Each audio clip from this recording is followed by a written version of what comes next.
Hello family, नमस्कार। आप सभी को स्वागत है हमारे यूट्यूब चैनल में। आप सब कैसे हैं? आशा करते हैं आप सब बढ़िया होंगे। आप सभी की आशीर्वाद से मैं भी अच्छी हूँ और हमारे घर परिवार में सभी अच्छे हैं। आशा करती हूँ आप सब ठीक ठाक, स्वस्थ, मस्त और अपने अपने कामों में व्यस्त होंगे। दोपहर का टाइम है। आप सभी को प्यार भरा गुड आफ्टरनून। हमारे घर में सभी का खाना पीना हो गया और आप लोगों का खाना हुआ कि नहीं, आप लोग कमेंट करके बताइएगा। और कहते हैं ना कि पहले के माँ बाप 4-5 बच्चा पैदा करते थे, किसी के 8-10 भी बच्चा पैदा करते थे, लेकिन आज के माँ बाप 1-2 बच्चा पैदा कर रहे हैं। क्यों कर रहे हैं आप लोगों को मैं बता दूं। जैसे कि हमारा ही है, हम ही एक पैदा किए हैं। तो पहले के माँ बाप 5-6 बच्चा क्यों पैदा करते थे कि माँ बाप का बुढ़ापा अच्छे से बीत जाता था। 4 बच्चे चारों कंधे देते थे और सब मिलकर ख्याल रखते थे माँ बाप का। किसी चीज़ की परेशानियाँ नहीं होती थी। हमारी ही दादी थी, उनके 4 लड़के थे और कब बुढ़ापा आ गया, कब क्या हुआ पता ही नहीं चला, क्योंकि हम लोग सभी लोग एक ही में थे।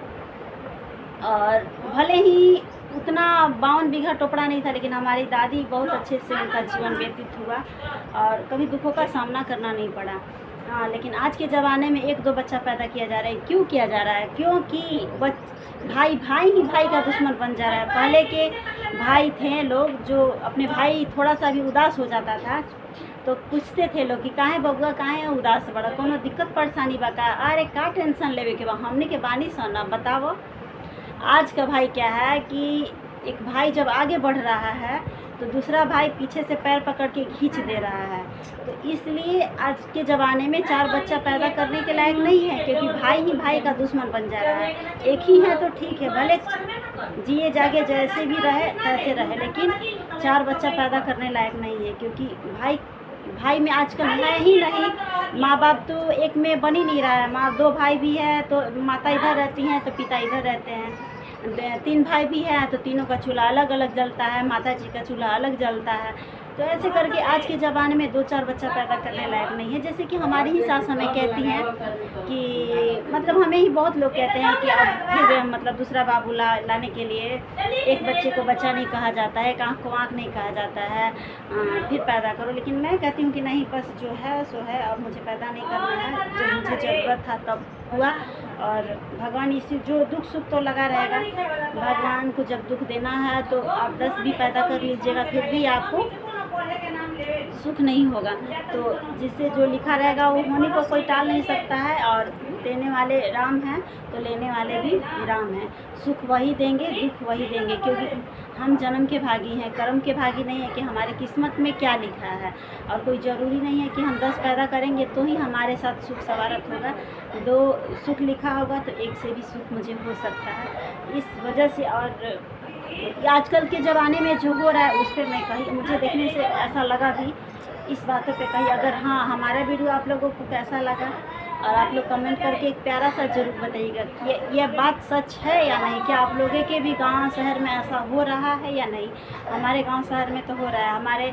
हम बक्सर में भी, हमारा जहाँ मायका है, जहाँ हम लोग रहते हैं, वहाँ पे भी मेरे पड़ोसी में भी ऐसा मैं देखती हूँ। 2-3 जिसके भाई हैं उनके घर देखती हूँ। रिलेशन में भी तो बहुत सारा, हमारे रिलेशन में तो बहुत है। 2-2 भाई हैं, फिर माँ का चूल्हा अलग जलता है, दोनों भाई का चूल्हा अलग जलता है। तो माँ बाप का जीवन कैसे अच्छा से बीत रहा है। माँ इधर कुहक रही है तो बेटा उधर कुहक रहा है, बहू उधर कुहक रही है।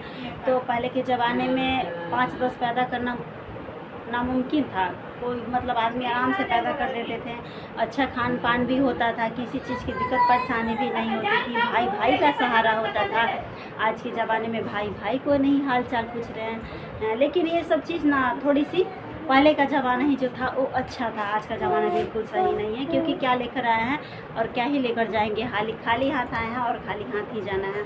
कुछ साथ में जाने वाला नहीं है। बस एक कमर में जो धागा रहता है वो भी टूट जाता है। और धन दौलत सोना चांदी का तो बात ही ना करें। धन दौलत तो ना किसी के साथ जाएगा, लेकिन फिर भी लोगों को अहंकार हो गया है, लोगों को घमंड हो जाता है। लोग एक दूसरे को देखना नहीं पसंद करते हैं। लोग दूसरों को देखकर मुँह चमकाना, मुँह उठना, बड़कपन, जलना, ये सब बहुत ज़्यादा आज के ज़माने में हो गया। एक दूसरे को कोई बढ़ते हुए नहीं देखना चाह रहा है। सामने वाला कैसे बढ़ रहा है, किसी कोई पढ़ लिख रहा है, आगे बढ़ रहा है, तो उसमें भी जलन है कि फलनवा के लड़का पढ़ा था। अरे भगवान, उसका भाग्य, उसके माँ बाप कैसे पढ़ा रहे हैं, संघर्ष कर रहे। तो ये सब चीज़ों को देखकर किसी को नहीं चलना चाहिए। हम किसी को कहते हैं कि नहीं चलना चाहिए।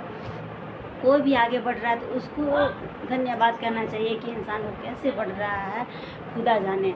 और जब भगवान जिसको जब बढ़ना होगा उसी समय बढ़ेगा। जितना दुख सुख तो भगवान के ऊपर है, हमारे आपके कहने से कुछ भी नहीं होने वाला है। हाँ, पहले हमारी ही स्थिति बहुत ख़राब थी, लेकिन आज की स्थिति बहुत ठीक ठाक हो गई है। मतलब ज़्यादा ठीक नहीं हुई है, लेकिन हाँ, खाने पीने को लेकर के ठीक ठाक हो गई। नहीं तो जब हमारी शादी ब्याह हुई थी तो उस समय तो बहुत ज़्यादा हमारे घर में परेशानी था। जो खेत भी एक आदमी का है वो भी रखा गया था, और इतना मुश्किल से हम लोग जीते खाते थे कि क्या ही बताएं। लेकिन अभी कुछ ठीक ठाक है। तो कहते हैं ना कि आप जब आपके पास परेशानी होगा, आप धूप और छाँव में भीजोगे ना, आपके ऊपर बारिश टपकेगा तो लोगों को अच्छा लगेगा, लेकिन आप छत के नीचे रहोगे तो लोगों को अच्छा नहीं लगेगा। तो ये दुनिया है, और एक पे नहीं है, ये सब पे है। सब एक दूसरे को हंसने में परेशान है। लोग यही सोचते हैं कि हम उस पर हंस दें, वो हमको कब मौका मिले कि वो सब सामने वाला मेरा कब गिर जाए कि मैं उस पर कब हंसूँ। अरे भाई, जब भाई ही भाई के दुश्मन बन जाएंगे तो फिर कौन किसको मदद करेगा? पड़ोसी मदद करेंगे और रिश्तेदार थोड़ी मदद करेंगे। पड़ोसी और रिश्तेदार तो देखते हैं, मौका देते हैं कि कब हमको मौका मिले, हंसने का कब मौका मिले। तो कभी भाई भाई को ऐसा नहीं समझना चाहिए। जिसका एक है वो तो बात ही अलग है, और जिसके 2-4 भाई हैं उनको तो हाथ में हाथ मिला के रहना चाहिए। भले ही घर में जो कुछ भी हो, औरत में कुछ भी हो, लेकिन भाई का अपना हाथ नहीं छोड़ना चाहिए। बड़ों का भी सम्मान करना चाहिए और छोटों भाई का भी लिहाज करना चाहिए कि वो हमारे बड़े भैया हैं। पहले के ज़माने में कहते थे लोग, जिसके पिताजी नहीं रहते थे वो कहते हमारे भैया हैं, हम हमारे पिता समान हैं, वो जो कहेंगे हम वही करेंगे। और आज मतलब बड़ी बहन भी रहती है तो कोई कहता है कि बड़ी बहन भी बहुत संघर्ष, जिसके छोटे छोटे भाई बहन रहते हैं वो भी बहुत संघर्ष से आगे बढ़ती है। तो हम लोग भी कहते हैं कि हमारी दीदी हमारे लिए बहुत संघर्ष की है और हम लोगों का देखभाल की है। तो कहीं ना ये सबको लोग लिहाज करना चाहिए। आजकल लोग लिहाज थोड़ा भी नहीं है, छोटा भी बड़ा बन गया है और बड़े आदमी छोटा बन जाते हैं, और बस जलन का भावना रहता है। तो आप लोग इसमें सुझाव दीजिएगा कि हम कुछ गलत बोले हैं, लेकिन हमारे देखने से तो गलत हम नहीं बोले हैं। और फिर आज की वीडियो हमारी फैमिली इतना ही। मेरा वीडियो अच्छा लगे आप सभी को तो लाइक शेयर सब्सक्राइब कर दीजिएगा, और हमारे चैनल को सपोर्ट करिए, ढेर सारा प्यार और आशीर्वाद दीजिए। बने रहिए हमारी ब्लॉग में, कंटिन्यू ब्लॉग हमारे चैनल पर आएगा, देखना ना भूलिए। Bye bye.